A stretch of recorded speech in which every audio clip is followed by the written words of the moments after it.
John King Bote sa DYWS Super Radio.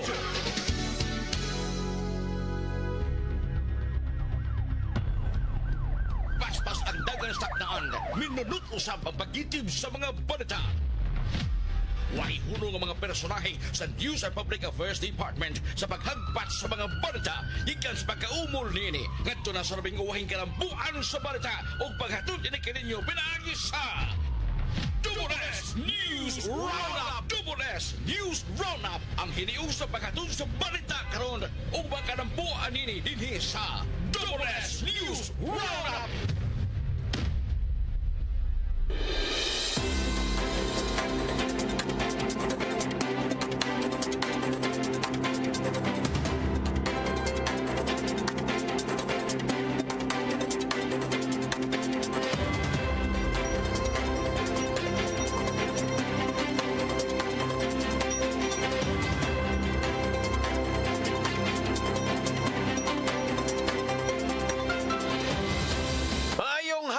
Kapuso.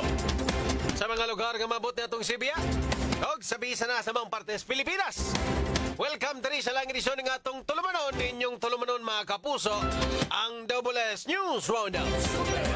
Adlaw karon nga Biyernes, Oktubre 17, 2025. Mga kapuso, kita mo'y mag-ubanas pagtukian ng mga dagkong isyu sa lokal, national ug international.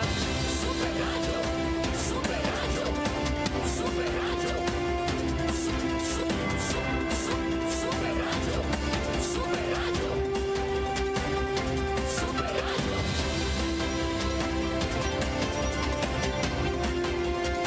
Kapuso, kini ang inyong ubos na lagad sa kahanginan, Super John Kim Patindol Bote. Ug para sa mga nag-unang balita karong adlaw mga kapuso, Super Radio Local News. Super Radio. Super Radio. Para sa mga nagunang balita sa lokal, moabot sa 162 kapag pamilya or 894 kapag individual ang nagpuyo sa 172 kapag family tents kagitukod diha sa tent city sa barangay Cogon, Bugos City. Nasayran nga subling nibisita si Presidente Marcos, Ferdinand Marcos Jr. mga kapuso sa maong lugar kaganinang buntag. Iniaron personal nga susihon ang nagpadayon nga rehabilitation o recovery effort sa mga lugar nga naapektuhan ni ining 6.9 magnitude nga linog ni adtong Setyembre 30. Ang presidente ni bisita una sa Bayanihan Village sa lungsod sa San Remigio, unya sunod sa Cebu Provincial Hospital sa Bugos City ug natapos sa Tent City sa barangay Cogon, Bugos City. Nasayran nga ang Tent City adunay 33 kabaga portable toilets, 3 kabaga bathing facilities, ug 2 kabaga water stations aron masiguro ang saktong sanitasyon ug access sa limpyo nga tubig. Usa sa gikabalak-an sa mga nagpuyo sa Tent City mao ang init nga panahon diin. Dunay mga sakop sa pamilya nga nag-anto sa sipon ug ubo. Hinoon, dunay nagka-standby nga mga medical personnel sa Tent City nga muatiman sa mga sakit sa mga residente. Aron malikayan ang impeksyon, usa ka isolation tent sub ang gipahimutang alang sa lalaki ug babae. Samtang si Cebu Governor Pamela Barrecuatro mga kapuso miduaw sa Bayanihan Village sa lungsod sa San Remigio, diin siya giabi-abi di San Remigio Mayor Mariano Martinez. Super Tanky Bote sa Double-S. Subay sa maong balita mga kapuso, gihatagan og mga modular tents ang tanang pamilya nga nabiktima sa linog sa siyudad sa Bugo. Kinihuman gibalik sa pagbisita ni Presidente Bongbong Marcos Jr. ang Tent City sa maong lugar aron mag-inspeksyon kung hatagan ba ang tanang mga or kung nahatag ba ang tanang mga panginahanglan sa mga biktima sa Northern Cebu. Tinatawag na modular shelter na ating bagong binibigay pagka magkakaganito. Kaya ako ay nagpapasalamat sa lahat ng ating mga first responder, lahat ng ating mga volunteer, pati na yung mga agencies of government at maganda naman ang naging response. Siguro hindi naman tayo mapapahiya sa tao na sabi natin basta't may pangangailangan ay nandyan ang pamahalaan. Kaya hindi pa naman, kagaya ng nasabi ko nung last time ako nandito, hindi ito naman minsanan lang, patuloy pa ito kung ano pa ang pangangailangan. Inyong natungong mga kapuso, si President Ferdinand Bongbong Marcos Jr. Nalipay usab si Marcos sa resulta sa ilahang nakita nga sitwasyon o assessment report. Umanta ng biktima. Kumpleto ang ilahang panginahanglan sama sa pagkaon, tubig, toilet ug uban pa. Mihatag sab sila og cash assistance ug mga construction materials aron makasugod na sila pagtukod balik sa ilang mga panimay. Suma pa ni Marcos na kung tabang usab ang Red Cross nga gipanguluhan ni Dick Gordon alang sa mga modular shelters. Nasayran nga ang kining Philippine Red Cross mga kapuso nagbutang sab og post-traumatic pool alang sa mga bata apan ilang giklaro nga magamit lang kini gikan sa alas 6 sa buntag ug hangtod sa alas 9 sa buntag nya alas 3 sa hapon hangtod sa alas 5 sa hapon. Matud pa ni Marcos nga maayo kini nga ideya para sa mental health sa mga kabataan gumikan sa ilahang mga nasinati nga trauma. Pool para sa bata.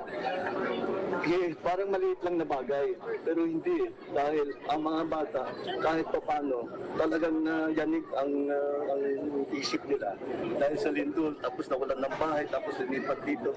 At least nakita mo, tumatawa na naman, nagsisigaw. Malaking bagay yan para sa mental health ng ating mga kabataan. And you can tell that Red Cross talaga, sanay na sanay sa ganitong klaseng trabaho. At hindi, iniisip pa lang namin, nagawa na nila. Kaya maraming salamat sa Red Cross, maraming salamat sa Enrique. Nagpasalamat sab si Marcos sa mga first responders, volunteers, government agencies o LGUs sa padayon sab sila ga mohatag og suporta sa Northern Cebu. Super Tanking Bote sa Double S News Roundup.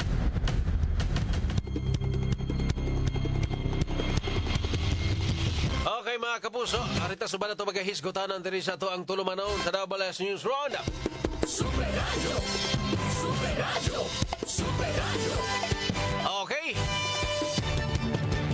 Nahon taning way nakalas, walay angol sa mga pagtayog nga ganinang buntag sa Region 11 ug Region 13 mga kapuso. Ang General Luna, Surigao del Norte, gitayog ni og kusog nga magnitude 6.0 nga linog alas 7:03 ganinang buntag. Sa impormasyon sa Fivox mga kapuso, tectonic ang hinungdan sa linog. Kadunay gilawmon nga 10 kilometros. Intensity 4 sab ang nabati sa Cabadbaran City, Agusan del Norte, hinungdan or hinunangan San Francisco, hinundayan Silago, Southern Leyte, Surigao City ug Surigao del Norte. Subay niini gimanduan sa Davao City Disaster Risk Reduction and Management Office ngadto sa mga PDRRMC volunteer group ug mga response cluster nga sutaon na mga posibleng danyo sa laing pagtayo. Sa pagkakaroon, padayon sab ang monitoring sa duha ka mga lugar diin posible sab nga masinati ang mga aftershocks. Super Radio. Dolan 4,600 ka mga panimay ang nalista nga totally damaged sa linog sa Northern Cebu. Super Radio. Paita sa daning linog. No, daghana ani 4,600 ang damage ka mga panimay, mga kapuso. Naman ni ka mga pamilya. No, sastang so man ni balay la ni wa ni labot sa mga establishmento. Ubay po ni oy. Kana ra ba bahalag nindot prag porma ang ibabaw, wa kay na maunsa pero once nga ang foundation nimo ang damage, pa-consider na maginasa kay na gumo na ginatanan niya usmonog himo. Super Radio. 24 anyos nga lalaki gidakop kay nangarnap og sakyanan nga nakapark sa may sitio Mangga. Barangay Punta Prinsesa, siyudad sa Sugbo nitong gabi. Suspect na nangangkon nga nakainom siya, ya nakita niya ang sakyanan nga nakapark, yaning giablihan mga kapuso kay nag-ungot man ang yawi, ya iyahang gipadagan ang sakyanan. Wa sa ginisod sa mga nahuna sir nga karnaping man akong gibuhat. Tungkol siguro sa kahubog ba, tistingan, tanimig buandar ba ni? Wala, Salaka in taon ng tag-iya ni mga kapuso nga babae. Nung dan nga gipangita na dakpan amon diri naman is may inbakalso na dakpan in tawhana. Testing ba? Natistingi siya ng prisuhan dias Punta Prinsesa. DPWH Secretary Vince Dizon gikumpirmar ang pag-resign ni Undersecretary Ari Perez taliwa sa pagkapasangil nga may kalabutan sa mga kontraktor sa baong ahensya. Si Perez gilambigit sa pagkapasangil ni Batangas Representative Leandro Leviste. Kinsa niingon nga kining si Perez giingong adunay koneksyon sa usa ka kontraktor nga kawani sa DPWH. Bisan wala pa makumpirmar ang maong mga detalye sa aligasyon, gipasalig ni Secretary Dizon nga magpadayon ang investigasyon sa posibleng koneksyon sa mga opisyal sa ahensya ngadto sa mga kontraktor. Ang pag-resign ni Yusek Perez giingong dili babag sa pagpadayon sa investigasyon. O ni mga kapuso, ang padayon nga investigasyon mga higala ni ining korupsyon sa flood control ug uban pa ang mga proyekto mga kapuso.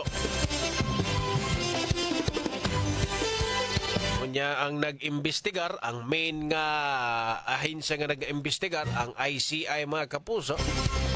So, nagkadugay, naghot na, wala na sa kuy salig na yung ani nila na. Isa may musalig ani nga, kung na ay ipatawag, sila rin mag-istorya.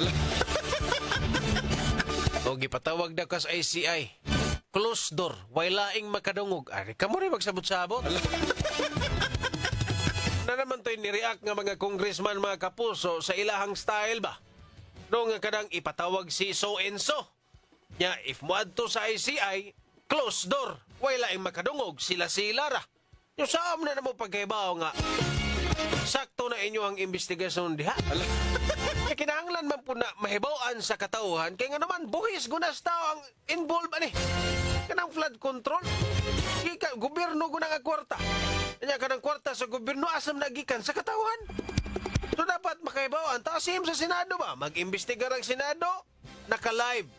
Pwede ka mo tanaw. Pagkakita ka kung giun sa pag-imbestigar. Kini sa ICI, closed door pod. Saan na mo pagkaibaw nga kanang mga tawhana, nagbuhat na silang trabaho. Wala na ninyo gimaniubra ng mga investigasyon diya.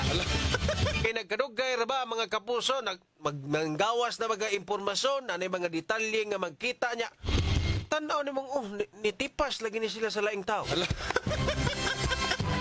Abi ba na kog na pinpoint na ang mga diskaya, gisulti na ang pangan, under oath, no? Nanumpa to sila sa dihang ila tong gisulti nga mga istorya. Himan-himan. Inighuman sa, interview sa ICI o sa resulta silang investigasyon, lahing pangaan mo yung magawas. Muingon pa nga, wala pa sila nakita nga koneksyon ngadto sa mga politiko, sa mga flood control anomalies. Singway nakita nga koneksyon, kagi tudlo naman gani na. Gani na kaminso ng uban sa pangalan aning mga na itudlo nga na-involve. Di mo magtarong diha. Sige mugdupa-dupa. Kana inyong investigasyon nga mukalit lag tipas. No, naanay tao nga naasto nga, di pagod ninyo, di magpabuta-buta pagod no, lahi pagod tao inyohang lahi pagod nga tao ang inyohang iduot. Okay, murag mao na mong dating ron. Naana ang tao sa tubangan, naana ni nga pangalan, gigawas na sa mga kontraktor, gigawas na sa mga na-involve aning anomalya, gigawas na gud ani, gimension na gid na sa investigasyon sa Senado ug sa uban pa sa Kongreso. Gihapon nila suspait. Ilang ato ning palawman karon tagtuad mga kapuso. Palawman taning istorya, may labo taning investigasyon sa ICI. Ining issues flood control project mga kapuso. Anyway, sa di pa tayo matusunahan, palutson sa tani. Super Radio Report.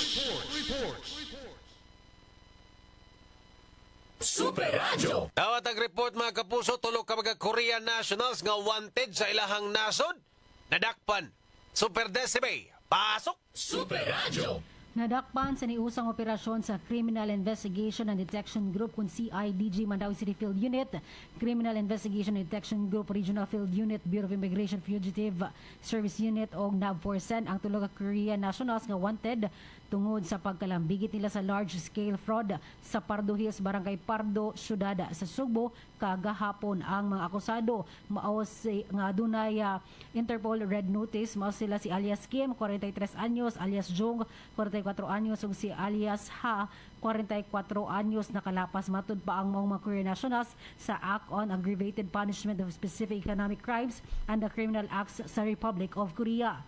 Subay na sa CID's flagship program nga uplan pagtugis ang operatiba sa naasoy nga mga law enforcement agencies na ihimo og manhunt operation nga resulta sa pagkasikop sa maong mga akusado. Ang mga accomplishment resulta kini sa month-long focus operational research og intelligence-driven effort di na mga participating units nagtinabangay aron matutulan ang maong mga akusado. Kay nakadawat man sila impormasyon nga nakit-an ang maong mga akusado sa Pardo Hills, Barangay Pardo ning syudad. Ilhalin kining giadto ang lugar og ilang giserbang warrant of arrest sa mga akusado. Na siren ang mga suspect gingong principal members sa scam syndicate nga nag-operate sa Republic of Korea ug subject sa Interpol Red Notices tungod sa pagkalambigit sa large-scale fraud. Gingong aktibo silang nang rekruto mga kauban nga mo-acquire, mo-manage sa depektosong motor vehicles ug mang-solicit sa mga individual nga andam mo paggamit sa ilang identities alang sa facilitation sa pagpangilad. Gumikan sa falsified documentations ang mga suspitsado malampuson nga nakakuha og car loans sa napulo ka installment finances companies sa 166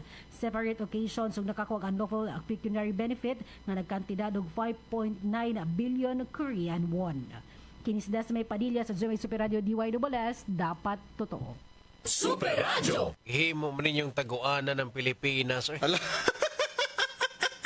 Dulan sa 130,000 kabaga panimay sa Northern Cebu ang partially damaged base sa talaan sa Kapitolyo PD Araremo. Super Lloyd, pasok! Samtang nakatala na og 4,526 ka mga panimay ang totally damage sa linog sa Northern Cebu, ni abot na sab og 129,156 ka mga partially damaged nga mga panimay sa Northern Cebu. Sa City of Bugo dunay 345, sa Tabugon 11,251,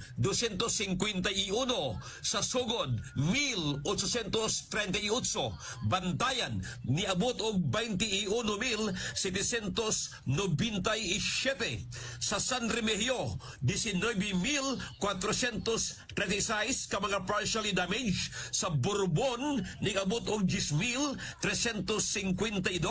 sa Midilien 16,490, Daan Bantayan mo ipinakadaghan 23,175, samtang sa Tabuelan 300 or 3,709, sa Carmen dunay 125, sa Cebu City dunay 2, Madridijos dunay 11,126, samtang sa Santa Fe dunay 9,506 ka mga partially damaged nga mga panimay. Kini si Lloyd Suarez sa GMA Super Radio DYWS, dapat totoo. Daghang salamat Super Decimay Padilla ug Super Lloyd Suarez sa inyuhang mga reports. Super Radio Weather News.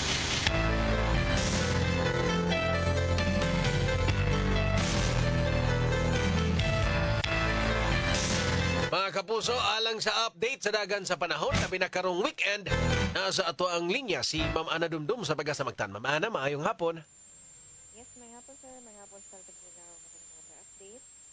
Kabahin sa atong pagbibigay monitor. Si Ramil nag-maintain sa inyong pagkusgon nagaliok ni sa west southwest ward sa may kadagatan sa ato ang nasod sa may eastern side. And as of ganihang alas 4, kini na sa may 640 kilometers ang kilayon silangan sa Huban, Sorsogon. Adun na siya maximum sustained winds na 55 kilometers sa Adolf Centro o gustiness na moabot o 70 kilometers per hour.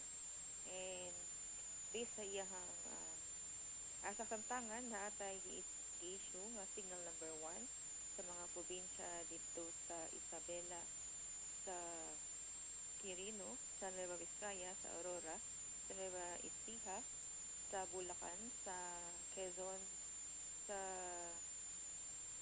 Camarines Norte, Camarines Sur, Catanduanes, Albay, Sorsogon, Gules Island, and Pico Island. Aduna po yung signal number 1 sa portion sa Visayas, particularly dito sa may Northern Samar, sa Eastern Samar, o sa Samar.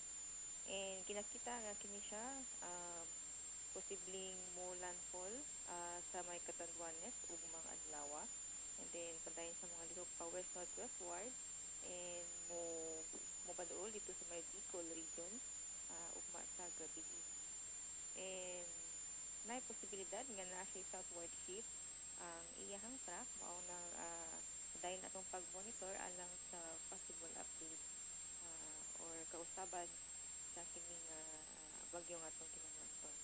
And atong forecast weather condition diri sa natingbayan sa Visayas, yung Central Visayas, makasarate kita pa babanganurong kalangitan, na doon na itaas na chance sa mga pag-ulan o kini mga thunderstorms dala sa hinungaw o sa extension sa bagyong Singamil. Magalato kita o magatangta sa mga rainfall warnings or thunderstorms advisories na gina-issue. Itong hangin ng karagatan, napabiling hiningan sa kasarangan ng hangin nagikan sa amihanang sulakan ang nagapos sa labi o mga kalagatan, linawan na sa kasarangan sa Tibok Visayas.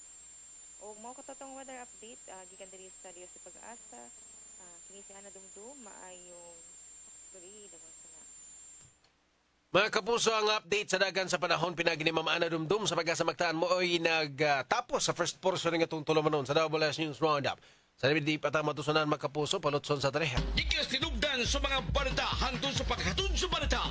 Labas ang ulan ninyo kining madungog dinhi sa WS News Roundup. Okay mga kapuso, balik na diri sa ito ang tulumanon. WS News Roundup sa gihapon. Ini ang inyong ubos na lagad sa kahanginan. Super John Kim Patindol Bote mga kapuso. Ita maglangan, arita sa ito maghihisgotanan. At taglagog latest update ninyo mga higala, may labot aning investigasyon sa ICI, may labot sa mga anomalya, korupsyon, flood control issues mga kapuso. Kining update may labot sa US Embassy nga nibisita ngadto sa Independent Commission for Infrastructure mga kapuso. No? Ang giingon ni ICI Executive Director Brian Hosaka nga interesado daw ang Estados Unidos or Amerika nga tan-aon kung giunsa or kung giunsa ang investigasyon, no? Kung giunsa sa ICI ang pag-imbestigar sa mga flood control anomalies or flood control issue sa korupsyon mga kapuso. Anili ng Amerikano, giburingan sa ning Amerika nga di man sa mo pakit-on. No, nibisi am ko gipatan-aw baka ni ang US Embassy pero makatangala no. Na kuan sa siguro ning US Embassy kay kining issue na to sa flood control or kining corruption sa Pilipinas mga kapuso naabot na manggunis laing nasod. Naninumdum mo itong usa ka issue nga asa ganito, Netherlands ba to? Nga usa ka pamilya nga nagbakasyon nya sa dihang magpailis unta sila kwarta, dili mo sugot ang money changer kay mao lagi tunog kaayo ang Pilipinas may labot aning flood control nga korupsyon. Nahasol pa ang pamilya tungod anang isyuha. So wala sa kung nahibong kung ang US interesado po sila. No? Basin una ning US, ano may klaro ning laha? Ano mo may klaro diyang dapita sa investigasyon? Lilion ta na ba? Huwag kita kiba sa dagan sunahuna ning US Embassy mga kapuso, ang anong nitanaw sila. Basin parehas at siguro tagunahuna karon nga murag padung naman ni lubog ng investigasyon. No? So, latest na update mga kapuso nga nibisita daw ang US Embassy. Yan, nitanaw kung giunsa sa ICI ang ilahang investigasyon. No? Kalainan ay patanawa datan ninyo ba giunsa na ninyo. Yan laing nasod ba? No? Laina na paminaw na. Pero magways, ang dating yun kay murag gigway salig ang Estados Unidos. Kaya kung nindot pa andagan sa investigasyon, magtan-aro nag-TV ay. Magtan-aro nag-TV mo adto juga sa opisina. Kadaghang kabisi anang US Embassy. Di ba? Kung klaro pa ang investigasyon, kung naa pag padulngan nga klaro, di na mo adto eh. Paabot na dito sa TV. Tan-aro ito maghinambid niya magdi-4. Yan ba siya nakabantay nga may klaro ni sila. Giminson na itong nanin mga pangalan nga gipang-minson. Nga gitudlo sa mga kontraktor nga maugyoy nagdawat sa kwarta. Ang ending si Senator Bongo mo i-imbestigar. Hasta laugawa. Kaya nung kakuan mo na, gahapon na. No, gahapon na. Nag-istorya daw ang DPWH o ang bagong tudlo nga Ombudsman Secretary. Yang Ombudsman Secretary nga si Rimulya ni Honghong siguro ni Dison. Imbestigaran tanas Bongo. Ay, sa gawa. Pero niya, ang ICI, nituman siya, sige, mag-imbestigar tang Bongo. Ano kung na sa inyong atubangan ng mga pangalan diha, gisulti sa mga kontraktor, nga nung dili bang kato? Diba? Klaro mo siya kayo nga ang katong paglarga ni Zaldico pasangil ramang ganito ba? Kaya kung tinudaan na ito nga nasakit, magpabilin to Estados Unidos sa US ra ganito. Kaya maghisgot tag healthcare system kalig-on ng US nga nung maabot mo sa Singapore, nga nung maabot mo sa Spain. Ay, kung na nangumpra nag mga dilata rito. Isagid siguro. No, kaya niba, yung giingon, nasakit ko, kinahanglan ko maadtog US. Magpatambal ko dito niya, himan-himan ka diyan, naabot nag-Spain. So, karon siya kayo. No? Kung tago, gyud. Mo na. No, karon, naminso naman ang mga pangalan, mahibong lang ka nga, naabot ako sa kaadlaw, gihunghungan sa sekretary siguro, istoryaan, istigaran ta na Senator Bongo. Out of nowhere? Ha? Nikalit lang, pop up. Wala ginamaminso na mga kanangapangan, pero moingon lang kag imbestigaran ta na. Wag giklaro ninyo mga lakim day. Wag giklaro. No kana palandaan nga ideya ba? Hinoon, wa may problema kung nalambigit kana sa korupsyon. Well, atong pagkasadan, kasuhan na to. Kung naagi ebidensya, may problema. Ang atuwa na ba nga, naana sa inyong atubangan, uy, Ginoo. Yan ikalit lang, nibutho lang ang pangan ba? At imbestigaran tanas Bongo. Asa mo gikan na oy? Grabiha, bitaw mo na nakaingon ko ba nga, grabiha, gyud. Grabe, gyud. Maskin kinsa mahibong, gyud. Ang ICI nga nakadungog sa sekretary sa ombudsman nga paimbestigaran, palilion ang koneksyon ni Bongo sa Diskaya, nitando rapon. O siguro ni rason ng US, kamusta na mo dihan? Nangamusta ng US? Siguro sa sigta na tanaw sa US sa TV, guro, sa lida sa 24 oras, balitas 24 oras, sigtan ang US Embassy diya mga kapuso. Ano man klaro ning ilang investigasyon? Ato doon. Klaro ninyo eh. Pero mga kapuso, palotson sa tanay hangat. Ikas tinugdan sa mga balita hangtod sa paghatod sa balita. Labas ang ulan ninyo kining madungog dinhi sa WS News. Hoy, ako lang din i-greet og mayong gabi si Ma'am Eda Dagook sa The Freeman. Og si Sir Mars Mosqueda nag-drive karon mag-orasa may gabi ninyo diha amping sa pagwali sa inyong destination. Kanya happy birthday sa day ni Clark Neil Alcontin. nag-celebrate sa iyahang adlaw na tauhan ng mga kapuso. Happy birthday Clark Neil Alcontin. Ika na ni Kaiser John Fernan Fuentes. Happy birthday Clark. Sama nasam taron. Agosto Marfito boss, may gabi diha. Asa man to akong mouse, di man ako ni malubag. Dara. Si Dennis Garcilaso, good evening, Super Jan. Gabi sa diha. Dennis Cabrera, may gabi. Buding Victorio, may gabi. Boss Buding. Kanya si Frank Oga, ang nag-imbestigar, gilawga ng buaya. Una, nalugaw. Dugay naman nga nalubog, Super Jan. Pagpauli ni Lacson dito na nagsugod ang kalubog. Iwasan sa ICI, wa na'y klaro.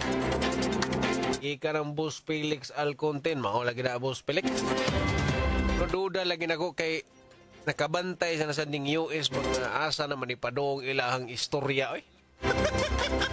Uy, klaro naman Ma'am Annalyn Saldivar, may pagpaminaw. Boss Belcard Abasolo. Si Ma'am Matilos Ibilin. Ma'am Lynn Marie Muana Lanuza. Pagpaminaw. Si Benson Reyes, mga kapuso. Ipabatsidaan. Klaro juga yung Boss Benson. Batsidaan. Pasangil ang sakit-sakit ba? Yang anong sakit ko no? Sa US magpatambal. Yung himan-himan. Abutong Singapore. Ay, nako. Anyway, mga kapuso, wala kita igong oras. Diri sa to ang tulumanon sa WS News 1. Pusyuhin nyo tagsip, may pagpaminaw, may gabi. Sa gyapon, kini ang inyong ubos na alagad sa kahanginan Super John Kim Patindulbote, mga kapuso. At ang 24 oras mo, sunod na. Mayang gabi, mga kapuso. Dagang salamat, mga kapuso. Dapat totoo.